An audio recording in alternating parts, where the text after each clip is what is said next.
अस्सलाम वालेकुम, मैं हूं रेहान तारिक और आप देख रहे हैं दस्तक। सबसे पहले सबसे अहम डेवलपमेंट, आज chief of the army staff general Syed Asim Munir की ज़ेर सदारत कोर कमांडर्स कॉन्फ्रेंस का इनेकाद हुआ। इजलास में शुरका ने पाकिस्तान की मुसल्लह अफवाज किसी भी जारहियत या मुहिम जोई के खिलाफ मुल्क की खुद मुख्तारी और इलाकाई सालमियत को बरकरार रखने की गैर मुतज़लज़ल अज़्म का इयादा किया गया है। आर्मी चीफ ने मुसल्लह अफवाज की गैर मुतज़लज़ल पेशा वाराना महारत, साबित कदम हौसले और ऑपरेशनल तैयारियों को सराहा है। आर्मी चीफ का कहना है कि पाकिस्तान की मुसल्लह अफवाज दिफाए वतन के लिए अपने अवाम के साथ मुत्तहिद होकर खड़े हैं। इसके साथ साथ आर्मी चीफ ने तमाम महाजों पर चौकन्ना रहने और फ़आल तैयारियों की अहमियत पर जोर दिया है। जैसा कि भारत ने पूरी मनसूबाबंदी के तहत पाकिस्तान की साख को दुनिया भर में मुतासर करने की कोशिश की, लेकिन भारत की ये चाल बुरे तरीके से नाकाम होकर रह गई है। भारत दुनिया पर यह आश्कार करना चाहता था कि पाकिस्तान खुदा न खास्ता एक नाकाम रियासत है, लेकिन अब दुनिया की सोच का जाविया बदल चुका है। दुनिया जान चुकी है कि मोदी अपनी ज़ात में एक दहशतगर्द है जो ना सिर्फ हिंदुस्तान और मकबूजा कश्मीर में दहशतगर्दी कर रहा है, बल्कि वो पाकिस्तान के अमन का भी दुश्मन है। यानी दुनिया मोदी के नापाक अज़ाइम को जान चुकी है और यही वजह है कि पहलगाम में हमले के झूठे बयानियों को दुनिया तस्लीम करने को तैयार नहीं है। जैसा कि भारत ने अमरीकी नायब सदर JD वैंस की मौजूदगी के दौरान पहलगाम में जो वाक़या घड़ा, उसका मकसद ना सिर्फ पाकिस्तान को एक बार फिर आलमी सतह पर बदनाम करना था, बल्कि अमेरिका और उसके इत्तेहादियों को यह बताना मकसूद था कि पाकिस्तान एक गैर जिम्मेदार रियासत है। लेकिन जो कुछ भारत ने सोचा उसके बरक्स हुआ। इस बार दुनिया ने ना सिर्फ भारत के इस ड्रामे को शक की निगाह से देखा, बल्कि कुछ ताकतवर आवाज़ों ने भारत के बयानियों को यकसर मुस्तरद भी कर दिया है। माजी में जब भी भारत ने पाकिस्तान पर दहशतगर्दी के इल्ज़ामात लगाए, आलमी बरादरी बगैर किसी तहकीक के भारत के मौक़िफ़ के साथ खड़ी हो जाती थी। चाहे वो मुंबई हमला हो या पठानकोट का वाक़या हो, भारत ने हमेशा इन वाक़यात को पाकिस्तान के खिलाफ प्रोपेगेंडा के हथियार के तौर पर इस्तेमाल किया। लेकिन वक्त बदल चुका है। अब पाकिस्तान न सिर्फ सफारती महाज पर मुतहर्रिक है, बल्कि आलमी मीडिया और थिंक टैंक्स में भी पाकिस्तान का मौक़िफ़ संजीदगी से सुना जा रहा है। इस बार फ़र्क ये पड़ा कि भारत का ड्रामा उसी वक्त बेनकाब हो गया जब अमेरिका में मौजूद चंद ज़िम्मेदार हलकों ने, ख़ास तौर पर अमेरिकी नायब सदर JD वैंस ने भारत को तहम्मुल का मशवरा दिया और पाकिस्तान को एक ज़िम्मेदार रियासत करार दिया।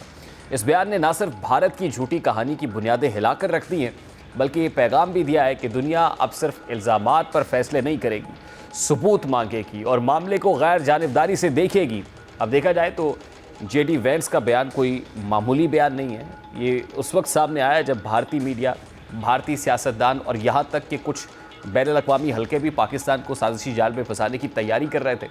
लेकिन अमरीकी नायब सदर JD वैंस की तरफ से पाकिस्तान की ज़िम्मेदारी का एतराफ़ उस वक्त भारत के लिए एक ज़ोरदार धचका था, क्योंकि उस वक्त भारत में अमरीकी नायब सदर JD वैंस मौजूद थे। भारत ने एक सियासी हथियार के तौर पर इस मामले को इस्तेमाल करने की कोशिश की। अब भारत भूल गया कि दुनिया 2001 या 2016 में नहीं रही है। अब दुनिया डिजिटल है, तफ्तीशी सहाफ़त, तहकीकाती सहाफ़त फ़आल है और सच छुपाया नहीं जा सकता। जहाँ हर झूठ चंद घंटों में बेनकाब हो जाता है, और हुआ भी कुछ यूँ ही है। अब आलमी तज्ज़ियाकार ये सवाल उठा रहे हैं कि इत्तफाक से हर हमले का इल्ज़ाम पाकिस्तान पर ही क्यों लगाया जा रहा है। क्या भारत की अपनी पॉलिसीज़ पर सवाल नहीं उठाया जाना चाहिए? क्या कश्मीर में जुल्म और जबर की हकीकत नज़रअंदाज की जा सकती है? अब दुनिया की सोच की तब्दीली का यही वो मकाम था जहाँ भारत मैदानी जंग शुरू होने से पहले ही बयानिए की जंग हार गया है। ये शिकस्त सिर्फ पाकिस्तान की जीत नहीं, बल्कि सच की फतह है। पाकिस्तान पर जब कोई इल्ज़ाम लगाया जाता है तो दुनिया ये सोचती है, तहकीक करती है, तफ्तीश करती है, सवाल उठाती है, और यही सिफारती कामयाबी है जो पाकिस्तान ने गुज़श्ता चंद बरसों में बड़ी मेहनत से हासिल की है। ये वक्त है कि हम बतौर कौम समझें कि बयानिए की जंग कितनी अहम होती है। भारत जैसे ममालिक जो झूठ को सच बनाकर पेश करते हैं, महारत रखते हैं, उनका मुकाबला सिर्फ हथियारों से नहीं, बल्कि सच्चाई, हिकमत अमली और सिफारती फ़हम से किया जा सकता है। आज भारत का बयानिया दुनिया में कमज़ोर पड़ चुका है और पाकिस्तान की आवाज़ पहले से ज़्यादा तवाना है, और यही वजह है कि भारत नाउमीद नज़र आ रहा है, क्योंकि उसको दुनिया से वो हिमायत नहीं मिल रही जो वो हासिल करना चाहता था। और यही भारत की पाकिस्तान पर अब तक हमला ना करने की अहम वजह भी है। भारत को अब अच्छे से अंदाज़ा है कि आलमी सतह पर पाकिस्तान का पलड़ा भारी है। अमेरिका भी पाकिस्तान के मौक़िफ़ को तस्लीम कर रहा है। भारत अब अपनी बिछाई हुई चाल में बुरे तरीके से खुद ट्रैप हो चुका है। अब दुनिया उससे पहलगाम हमले के सबूत मांग रही है और वो सबूत देने से कासिर है, और ये सबूत ना देने की वजह वाज़ेह है कि भारत ने ये खेल खुद रचाया है। अब वो अपने इस खेल को दुनिया के सामने बेनकाब तो नहीं होने देगा। यानी आलमी सतह पर भारत तन्हाई महसूस कर रहा है, और ये अहम वजह है जिसकी वजह से भारत पाकिस्तान पर हमला नहीं कर रहा। और ज़ाहिर है मोदी सिर्फ दुनिया का ही नहीं, बल्कि अपने अवाम का एतमाद भी खो चुका है और हिंदुस्तान के अंदर से ही पहलगाम हमले का जिम्मेदार मोदी को ठहराया जा रहा है। और उससे भी बढ़कर भारत के साबिका आर्मी चीफ, आर्मी अफसरान ये तस्लीम कर रहे हैं कि पाकिस्तान के साथ जंग की सूरत में भारत ज़्यादा देर तक ठहर नहीं पाएगा। भारतीय सियासतदान और अफसरान तो ये सवाल उठा रहे हैं कि इतनी सिक्योरिटी के बावजूद एक नाखुशगवार वाक़या पेश आया जिसके नतीजे में आम शहरी जान से हाथ धो बैठे। साथ भारत के साबिका ऑफिसर्स इस बात का एतराफ़ भी कर रहे हैं कि ये सिर्फ और सिर्फ भारतीय इंटेलिजेंस फेलियर था और ये पहली बार नहीं हुआ। और इसके साथ वो ये भी कह रहे हैं कि उन्हें तैयारों की कमी का सामना है और उनकी फ़ौज या एयरफोर्स में इतनी सलाहियत नहीं है कि वो पाकिस्तान के ख़िलाफ़ 1 हफ़्ता या 10 दिन तक भी जंग जारी रख सके, ठहर सके। यानी भारतीय आर्म फोर्सेस इस पोजीशन में ही नहीं है कि वो पाकिस्तान के खिलाफ तबले जंग बजा सके। इंडियन आर्मी को इस वक्त ज़मीनी हक़ाइक़ का पता है। गो कि बीजेपी इस वक्त सख्त ज़बान इस्तेमाल कर रही है, जारहाना बयानात दे रही है और वो पाकिस्तान पर मुमकिना हमले का तासुर दे रही है, लेकिन अमली तौर पर हकीकत कुछ और ही नज़र आ रही है क्योंकि भारत की अपनी अफवाज ख़ास तौर पर आर्मी और नेवी ज़मीनी हक़ाइक़ से बखूबी वाकिफ़ हैं। अब जब हकीकी कार्रवाई का वक्त आता है तो फैसले फोर्सेस को करने पड़ते हैं, लेकिन ज़राए के मुताबिक इस वक्त भारतीय मिलिट्री क़यादत ख़ास तौर पर इंडियन आर्मी और एयरफोर्स बहुत मोहतात रवैया अपनाए हुए हैं और ये मोहतात रवैया भारत को पाकिस्तान पर हमला ना करने पर मजबूर कर रहा है क्योंकि भारतीय फोर्सेस जानती हैं कि अगर हमले में जंग छिड़ती है तो इसका पहला और सबसे बड़ा नुकसान खुद भारत को होगा क्योंकि पाकिस्तान की मुसल्लह अफवाज का पलड़ा हर लिहाज से भारी है। जैसे कि फ़ज़ाई क़ुव्वत जो किसी भी जदी में फ़ैसला कुन किरदार अदा करती है, मौजूदा सूरत हाल में पाकिस्तान एयरफोर्स को वाज़ेह बरतरी हासिल है। पाकिस्तानी फ़ज़ाइया बेड़ा जदीद टेक्नोलॉजी से लैस है। हमारे पास F-16 जैसे जंगी तैयारे मौजूद हैं जिनकी कारकर्दगी दुनिया भर में मुसल्लमा है। इसके अलावा GF-17 थंडर, ब्लॉक 3, J-10C और इसी तरह से एग्रिड मिराज तैयारे पाकिस्तान की फ़ज़ाई क़ुव्वत का हिस्सा है और ये सब तैयारे मुकम्मल ऑपरेशनल और मिशन के लिए रेडी हैं। इसके बरक्स भारत ने जिस राफेल तैयारे का बहुत शोर मचाया था वो अभी तक मुकम्मल तौर पर फ़ाल नहीं है पूरे तरीके से और ना उनके ऑपरेशनल प्लेटफॉर्म्स मुकम्मल हैं, ना पायलट्स की तरबियत मुकम्मल हुई है, ना ही राफेल को मुकम्मल इंटीग्रेट किया जा सका है। इस खला को भारतीय मिलिट्री लीडरशिप अच्छी तरह समझती है और यही वजह है कि वो किसी मुमकिना फ़ज़ाई महाजराई से गुरेज कर रहे हैं। हैरत अंगेज़ बात यह भी है कि पाकिस्तान को चीन की जानिब से PL सीरीज़ के जदीद मिसाइल सिस्टम्स भी फराहम किए जा चुके हैं जिनमें PL-15 जैसे long range air to air missiles शामिल हैं जो दुश्मन के तैयारे को 200 किलोमीटर से ज़ायद फासले पर भी निशाना बनाने की सलाहियत रखते हैं। ये भारत के लिए एक वाज़ेह ख़तरा है। अब जब बात बहरी महाज की आती है तो वहाँ भी भारत को पसपाई का सामना करना पड़ रहा है। भारतीय नेवी ने चंद हफ्ते कबल अपना जदीद एयरक्राफ्ट करियर बहरे हिंद में तैनात किया है। बज़ाहिर ये एक ताकत का मुजाहिरा था मगर चंद ही दिन बाद भारतीय नेवी को वो एयरक्राफ्ट कैरियर वापस बुलाना पड़ा है जिसकी वजह पाकिस्तान नेवी की आबदोज़ें और उनकी स्ट्राइक जो प्रिसीजन है वो बहुत ज़्यादा ना होना है। भारत को ये खदशा था कि अगर किसी भी मुमकिना झड़प में ये एयरक्राफ्ट कैरियर पाकिस्तानी आमदोज़ों का निशाना बन गया तो इसका ना सिर्फ अस्करी बल्कि आलमी सतह पर सफारती नुकसान होगा। पाकिस्तान नेवी ने यह तासुर दिया कि वो किसी भी जारियत का मौसर जवाब दे सकती है। अब आते हैं भारत की ज़मीनी फ़ौज यानी इंडियन आर्मी की तरफ। नाज़रीन, हमें याद रखना चाहिए कि इस वक्त भारतीय फ़ौज का एक बहुत बड़ा हिस्सा लद्दाख और चीन के साथ मुतनाज़ा सरहद पर तैनात है। चीन के साथ कशीदगी के बायस भारत अपनी फ़ौज वहाँ से हटाने का ख़तरा मोल नहीं ले सकता और अगर ऐसा करता है तो उसे चीन की तरफ से शदीद नुकसान का खदशा है। दूसरी तरफ तकरीबन 8 लाख भारतीय फ़ौजी मकबूजा जम्मू कश्मीर में तैनात हैं। वहाँ की सूरत हाल हसास है और किसी भी किस्म की नकलो हरकत अंदरूनी बगावत को जन्म दे सकती है। बच जाने वाली फ़ौज की पाकिस्तान के साथ किसी बड़ी जंग के लिए नाकाफ़ी है क्योंकि पाकिस्तान आर्मी ना सिर्फ तरबियत याफ्ता है बल्कि इस वक्त पूरी तरह तैयार भी है और यही वो ज़मीनी हकीकत है जिसे भारतीय जर्नैल नज़रअंदाज नहीं कर सकते। अब तमाम तर हालात का बतौर जायज़ा लेने के बाद एक बात वाज़ेह हो जाती है, भारत की सियासी क़यादत, बयानिया और अस्करी क़यादत, हकीकत पसंदाना सोच, उस पर वाज़ेह एक डिफरेंस नज़र आ रहा है, एक फ़र्क नज़र आ रहा है। जंगी माहौल बनाने की कोशिश तो की जा रही है लेकिन उसमें कोई कामयाबी अभी तक भारत को मिल नहीं पा रही है। वहाँ भारतीय फ़ौज इस बात को तस्लीम कर रही है कि मामलात जो है उस तरीके से प्रैक्टिकली उनके कंट्रोल में नहीं है, हालात उनके बस में नहीं है। यहाँ पाक फ़ौज की जानिब से chief of the army staff की क़यादत में कोर कमांडर्स कॉन्फ्रेंस हुई है। एक हाईएस्ट फोरम है, मिलिट्री फोरम है जहाँ चीज़ों पे ज़ाहिर है कंसेंसस डेवलप किया गया है और बहुत सारी चीज़ें ज़ाहिर है इस वक्त खुद chief of the army staff जो आसिम मुनीर जिसको बड़ा क्लोजली मॉनिटर कर रहे हैं अपने हाथ में लिए हुए हैं। अब नेशनल सिक्योरिटी एडवाइज़र DGISI जो आसिम मलिक को अपॉइंट किया गया है उससे बहुत सारी चीज़ों का पता मिलता है, अंदाज़ा होता है कि इस वक्त मिलिट्री लीडरशिप कितना कंसर्न शो कर रही है और कितना सीरियसली मामला को ना सिर्फ क्लोजली मॉनिटर कर रही है बल्कि उनकी प्रिपेयर्डनेस का अंदाज़ा भी लगाया जा सकता है। और इस पर एक कंसेंसस के साथ आगे बढ़ा जा रहा है। कुछ डिसीजन ज़ाहिर है इतने हाईएस्ट फोरम के ऊपर बहुत सारे डिसीजंस को बड़ा मेजर्ड और कैलकुलेटेड अंदाज में आज भी लिया गया होगा। शायद यही वजह है कि वज़ीर इत्तलात अता तारड़ आए, उन्होंने रात की तारीकी में जो एक मीडिया टॉक करना पड़ी उसमें जो इंटेलिजेंस इंफॉर्मेशन की शेयरिंग थी उसकी बुनियाद पे कहा कि भारत अगले 24 से 36 घंटों के अंदर कोई मिस एडवेंचर कर सकता है।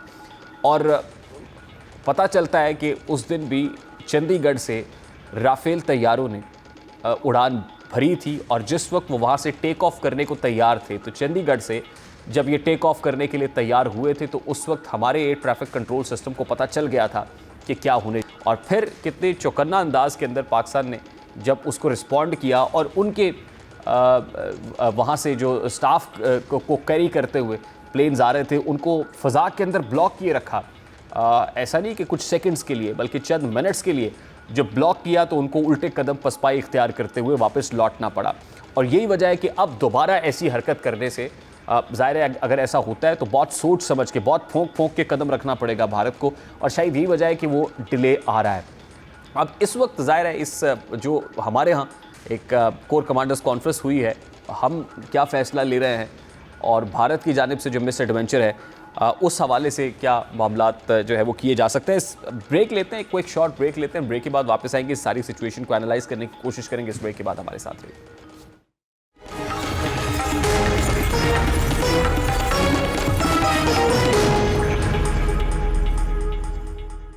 इस वक्त सीनियर सहाफ़ी तज्ज़ियाकार माजिद निज़ामी साहब ने मैं ज्वाइन किया। अस्सलाम वालेकुम माजिद निज़ामी साहब, बहुत बहुत शुक्रिया आपके वक्त के लिए। आज कोर कमांडर्स कॉन्फ्रेंस हुई और कोर कमांडर्स कॉन्फ्रेंस का एलामिया सामने आया।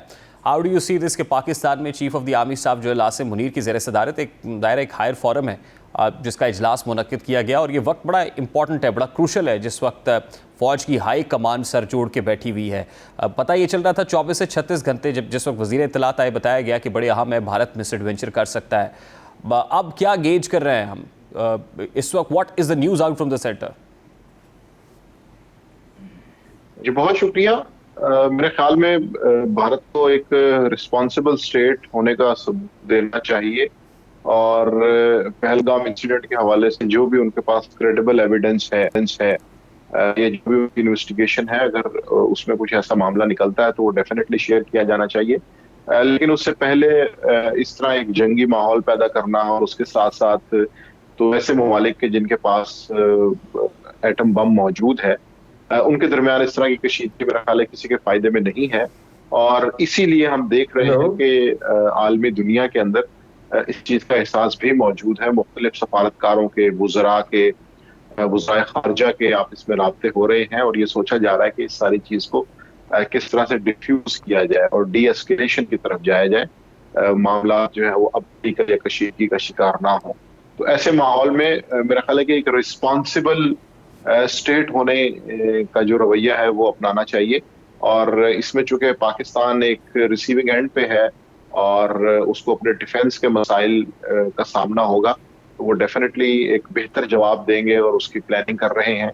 क्योंकि पिछली दफा भी हम इस तरह का एक इंसिडेंट जो है वो फेस कर चुके हैं कि जिसमें पुलवामा के बाद ये सारे मामलात हुए और फिर हमेशा की तरह जो ग्लोबल वर्ल्ड है उसने अपना रोल प्ले किया। तो मुझे लगता है कि इस दफा उन्हें इस हवाले से पहले ही कुछ ऐसे इक़दाम करने चाहिए कि जिससे भारत को एक मैसेज जाए और उनको एक आलमी दुनिया। अच्छा माजिद साहब देखिए, आलमी दुनिया का जो रिस्पॉन्स अब आया है वो सब हाउ और दी अदर मुख्तलिफ है वो माजी के मुकाबले में। Are we still expecting the similar kind of threat from India side?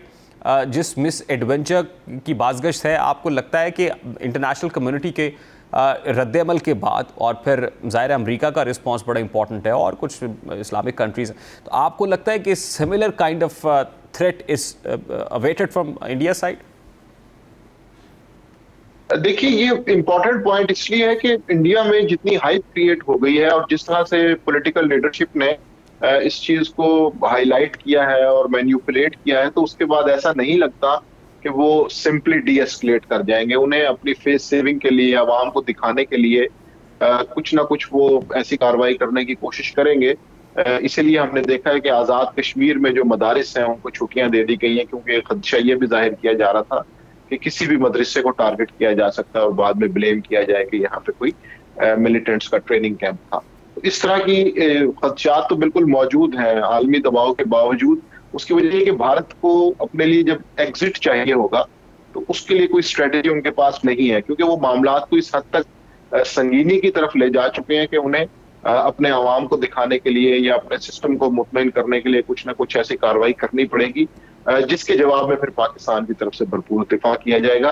तो अभी के हालात में अभी तक अमेरिका या बाकी आलमी ताकतों की जानिब से जो मैसेजिंग हुई है उसमें तो अमन की बात की गई है, डी एस्केलेशन की बात की गई है, लेकिन इंडिया के अंदर जो इस वक्त मूवमेंट है या वहां पे जिस हद तक जज्बात को भड़काया गया है उसको देख के लगता है कि कहीं ना कहीं कोई कार्रवाई की जा सकती है। Who is to take decision from India side? देखिए ना, नरेंद्र मोदी ने एक इजलास बुलाया और उसमें अपने जो मिलिट्री चीफ्स हैं उनके साथ मीटिंग की और बताया ये गया कि उनको खुली छूट दे दी गई है, ये फैसला आपको करना है कि कब करना है, क्या करना है और कैसे करना है।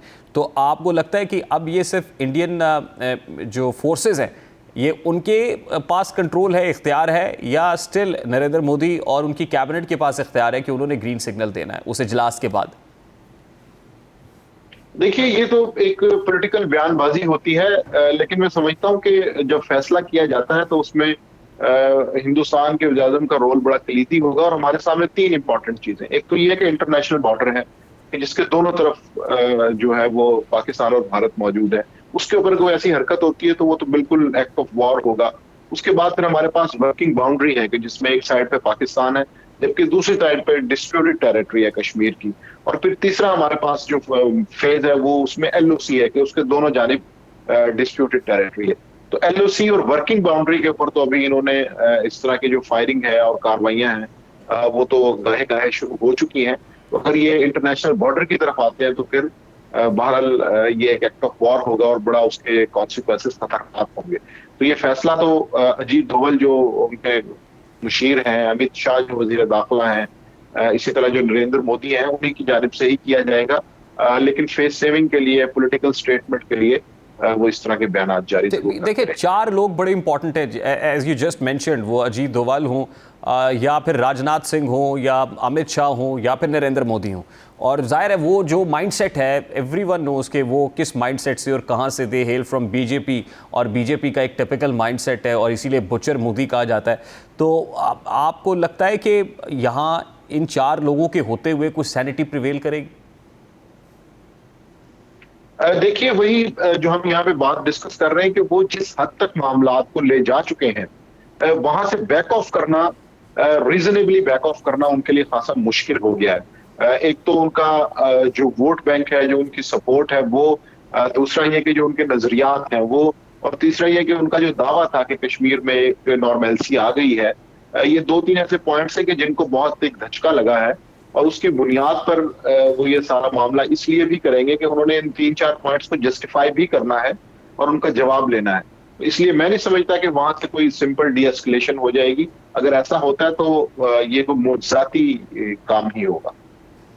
लेकिन इसका मतलब तो ये समझा जा रहा है फिर ये जितना प्रोलॉन्ग हो रहा है उसमें कोई खैर की खबर नहीं है। इसका मतलब ये है कि जितना, देखिए ना, प्रोलॉन्ग होता रहेगा तो इंडियन गवर्नमेंट के ऊपर भी प्रेशर तो बढ़ता रहेगा, उनकी पब्लिक की तरफ से भी, ऑपोजिशन की तरफ से भी। तो अल्टीमेटली प्रेशर में आके आप फ्रस्ट्रेशन के अंदर कोई ना कोई गलत हरकत कर जाते हैं। जी बिल्कुल, हमारे सामने पुलवामा की मिसाल मौजूद है कि जिसमें 12 दिन के वक्फे के बाद कार्रवाई की गई थी, और अभी चूंकि इंडिया में आईपीएल भी है और इंटरनेशनल जो फोर्सेज हैं वो भी इंगेज कर रही हैं, तो इन दोनों चीजों को सामने रखते हुए और पुलवामा की एग्जाम्पल को सामने रखते हुए हमें इस चीज की तवक्को रखनी चाहिए कि हो सकता है कि 3 हफ्ते बाद, 4 हफ्ते बाद भी उनकी जानिब से कोई ऐसी कार्रवाई की जाए। तो इसलिए मुझे लगता है कि ये मामला कुछ तूल पकड़ने की तरफ जा रहा है। उसकी वजह ये कि जो इसमें इफ्स एंड बट्स मौजूद हैं, जो नेगोशिएशन हो रही हैं, उन चीजों को सामने रखें तो ये मामला इतनी जल्दी सुलझता हुआ नजर नहीं आता। ठीक, लास्टली माजिद निज़ामी साहब, हमारे यहाँ भी देखिए एक तो कोर कमांडर्स कॉन्फ्रेंस हो गई, फिर हमने देखा अब 2 रोज़ पहले एक इंपॉर्टेंट डिसीजन लिया गया कि जो DGISI हैं जनरल आसिम मलिक, उनको नेशनल सिक्योरिटी एडवाइज़र लगाया गया है। ये जो चीज़ें हैं, व्हाट डज़ इट मीन कि इस वक्त जो आपकी मिलिट्री फोर्सेस हैं या मिलिट्री इस्टेब्लिशमेंट है, उन्होंने मामलात को अपनी ग्रिप में किया है, ज़्यादा स्ट्रॉन्ग होल्ड इस वक्त है और chief of the army staff जो है वो ना सिर्फ ये कि क्लोजली इस सारे मामले को मॉनिटर कर रहे हैं, वॉच कर रहे हैं, बल्कि वो पूरे तरीके से फैसला साजी का जो इख्तियार है वो भी उनके पास है। जी बिल्कुल, उसकी वजह ये कि जो वज़ीर-ए-आज़म शहबाज शरीफ है, उनका ट्रैक रिकॉर्ड भी ये है कि वो इस्टेब्लिशमेंट को साथ मिला के चलते हैं और स्पेशली जब डिफेंस के मामलात हों तो वो अपने इख्तियारात भी इस्टेब्लिशमेंट के सपोर्ट करने के कायल नजर आते हैं। और इसीलिए हम देख रहे हैं कि जो एक सिविल साइड की पोस्ट थी वो भी हालात को देखते हुए शहबाज शरीफ साहब ने पाक फौज को दे दी है। तो इससे ये पता चलता है कि शहबाज शरीफ साहब एक सेम पेज और जो एक थिंकिंग पाई जाती है कि जिसमें इत्तेफाक राय मौजूद हो और डिफेंस को स्ट्रॉन्ग किया जाए और डिफेंस फोर्सेस को सपोर्ट की जाए, उस पर अमल पैरा नजर आ रहे हैं। और इसी वजह से हम देख रहे हैं कि आने वाला जो वक्त है उसमें डिसीजन मेकिंग जो है वो कहीं ना कहीं उसके अंदर तमाम स्टेक होल्डर्स तो मौजूद होंगे, लेकिन उसके अंदर डेफिनेटली जो चीजें डिसाइड करनी है, मिसाल के तौर पे जिस तरह नेशनल सिक्योरिटी एडवाइजर हैं, अगर कल को कोई बैक चैनल बात होती है, कोई किसी तीसरे मुल्क के अंदर कोई मुज़ाकरात होते हैं, तो उसके अंदर बिल्कुल एनएसए का किरदार बहुत इंपॉर्टेंट हो जाएगा। और अगर वो डायरेक्ट फौज से होंगे तो वज़ीर-ए-आज़म शहबाज शरीफ की हुकूमत को कुछ नहीं करना पड़ेगा, बल्कि जो डायरेक्ट स्टेक होल्डर्स हैं वही मामला को आगे लेकर चले। बहुत बहुत शुक्रिया माजिद निज़ामी साहब आपके वक्त के लिए। एक क्विक शॉर्ट ब्रेक लेते हैं। माजिद निज़ामी मौजूद थे। लेट्स टेक अ ब्रेक और ब्रेक के बाद वापस आता हैं।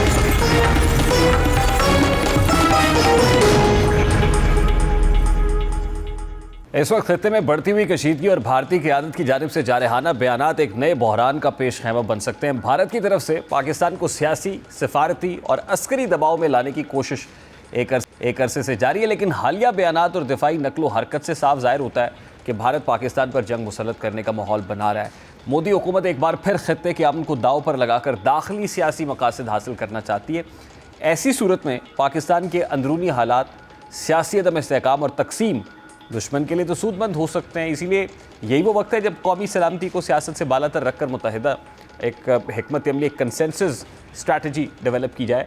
ये सवाल शिद्दत इख्तियार कर गया है कि क्या हुकूमत कौमी सलामती के इस हसास तरीन मामले पर मुल्क की तमाम बड़ी सियासी जमातों को एक मेज़ पर बिठा सकेगी? क्या हुकूमत इन सियासी क़ुव्वतों को भी मुशावरत में शामिल करेगी जो इस वक्त इक़्तिदार में नहीं है? ख़ास तौर पर तहरीक इंसाफ को हुकूमत बिठाएगी। राना सनाउल्लाह बानी PTI को लेकर मस्बत रवैया अपना रहे हैं। वो ये कह रहे हैं कि हुकूमत बानी PTI की रिहाई के लिए लचक दिखाने को तैयार है।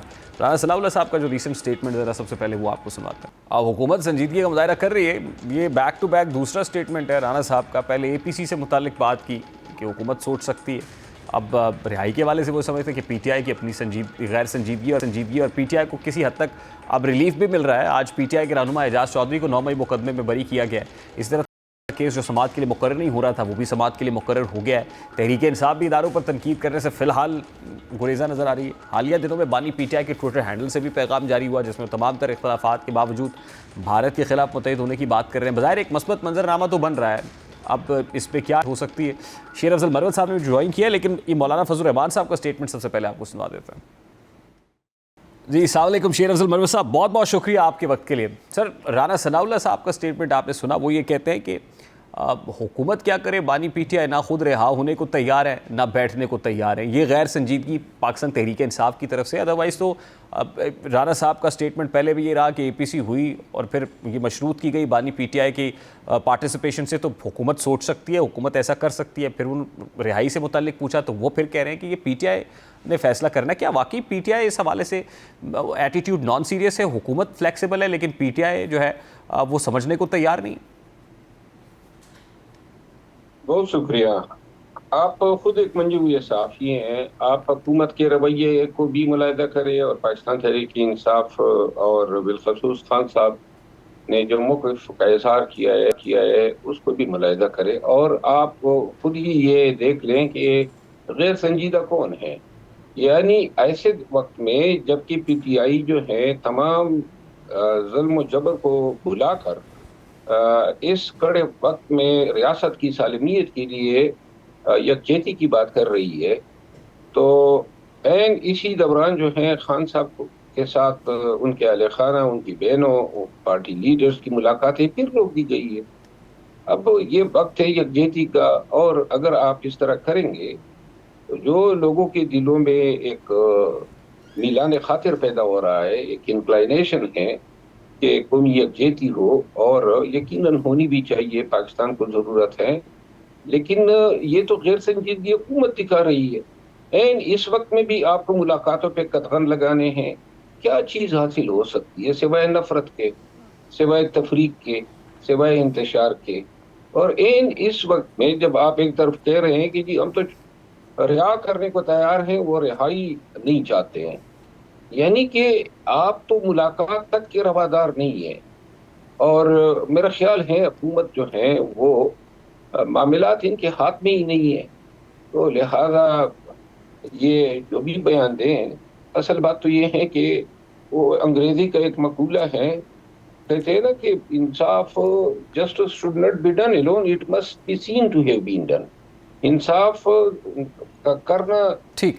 इंसाफ वो नहीं जो सुनाई दे, बल्कि इंसाफ वो है जो दिखाई दे, आप कहना चाह रहे हैं मरवे साहब। इसका मतलब जी, इंसाफ के करने के लिए जरूरी है कि उसका ठीक, नजर भी आना नजर आए, चाहिए बिल्कुल हो ठीक। रहा है। आप ये कह रहे हैं कि मामलात हुकूमत के बस में नहीं है, तो जिनके बस में या कंट्रोल में है, आपको लगता है कि वो भी पीटीआई के लिए कोई फ्लेक्सिबिलिटी नहीं रखते या कोई ब्रीदिंग स्पेस देने को तैयार नहीं है पीटीआई को? वैसे मेरी जाती राय है, हो सकता है मैं गलत हूँ, लेकिन मेरी जाती राय ये है कि शायद अभी तक एस्टेब्लिशमेंट जो है इस जंग को या ये जो तनाव है इसको संजीदा नहीं ले रही। अगर संजीदगी होती तो शायद कोशिशें जो हैं वो इस तरह न होती। कोई यकजहती की कोशिशें, सलामती कमेटी में पीटीआई को ऑन बोर्ड करने की कोशिशें, बल्कि अपोजिशन की तमाम जमातों को ऑन बोर्ड करने की कोशिशें होती हुई नजर नहीं आ रही है।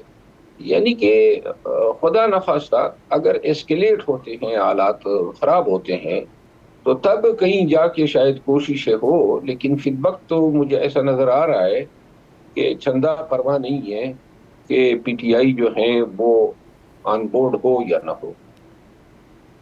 Does it make any difference कि पीटीआई ऑन बोर्ड होते? वो ये कह रहे हैं कि देखिए, पार्लियामेंट्री जो पार्टी है, ये लोग हैं वो पार्लियामेंट के अंदर हैं, और हमने ज़ाहिर है पार्लियामान का इजलास बुला लिया है, तो पार्लियामानी फोरम के ऊपर कंसेंसस डेवलप करने की कोशिश की जाएगी।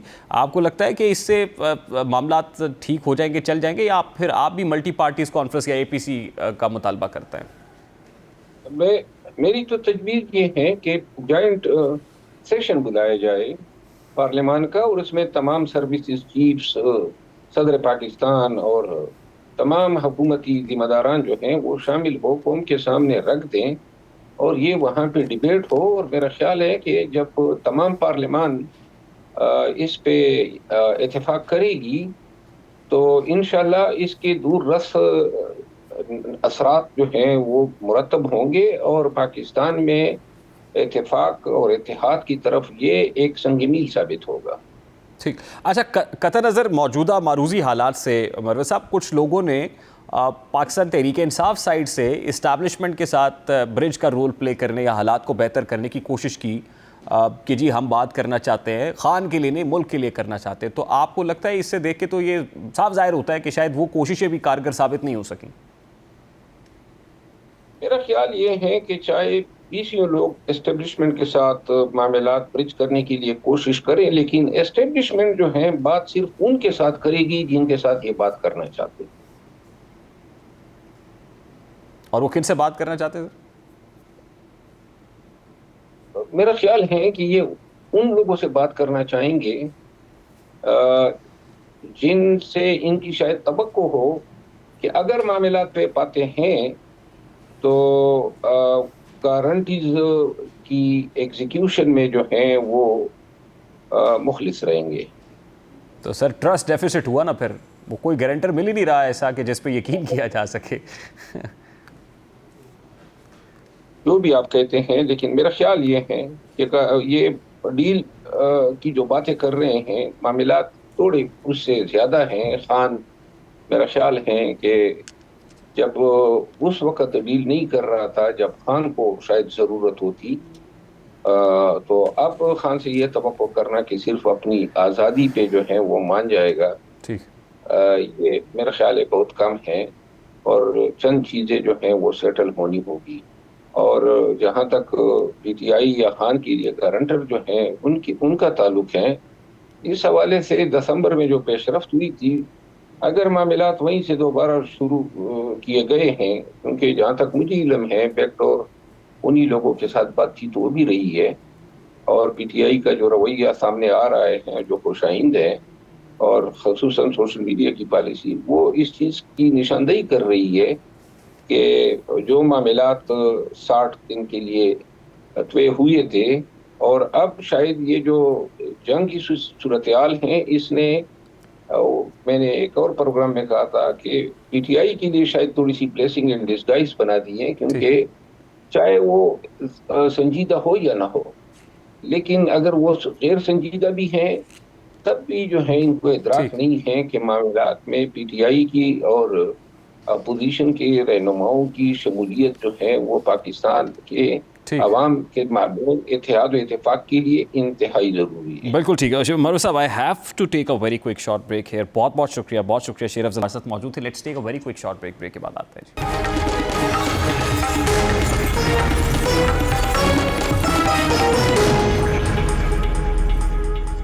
खैबर पख्तूनख्वा में 40 अरब की करप्शन में नित नए इंकशाफात सामने आ रहे हैं। सरकारी फंड्स के हवाले से होशरुबा स्कैंडल ने न सिर्फ सूबाई हुकूमत बल्कि एहतसाबी निज़ाम पर भी गहरे सवालात खड़े कर दिए हैं।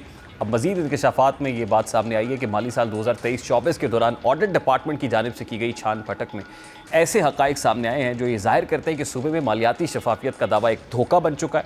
रिपोर्ट के मुताबिक सिर्फ एक माली साल में 21 से ज़ायद की मशकूक अदायगियाँ और माली बेज़ाब्तगियाँ सामने आई हैं, जिसका सुराग ना तो असल खातों में मिलता है, ना ही चेक्स रजिस्टर में इनकी कोई तहरीरी या डिजिटल मौजूदगी दर्ज है। और ये हो रहा है एक ऐसे सूबे में जहां पाकिस्तान तहरीक इंसाफ की हुकूमत है। पहली बार नहीं, दूसरी नहीं, बल्कि मुसलसल तीसरी बार है। वो हुकूमत जो ख़ुद एहतसाबी की बात करती थी, वो जमात जो ख़ुद अपने एहतसाब की, फिर अपने वज़ीरों अपने मुशीरों की बात करती थी, उसके ऊपर एक बहुत बड़ा क्वेश्चन मार्क है। और जितनी जल्दी हो सके इसकी छान पटक करके उन लोगों को करारवा के अंजाम तक जब तक नहीं पहुंचाया जाता जो इस पर मुलव्वस है, तब तक ये सवाल ही रहेगा, ये दाग ही रहेगा। वक्त अपने इख्तिताम को पहुँचे, आपसे मुलाकात होगी इंशाल्लाह अगले हफ्ते। अपना रखिए ख्याल। अल्लाह हाफ़िज़।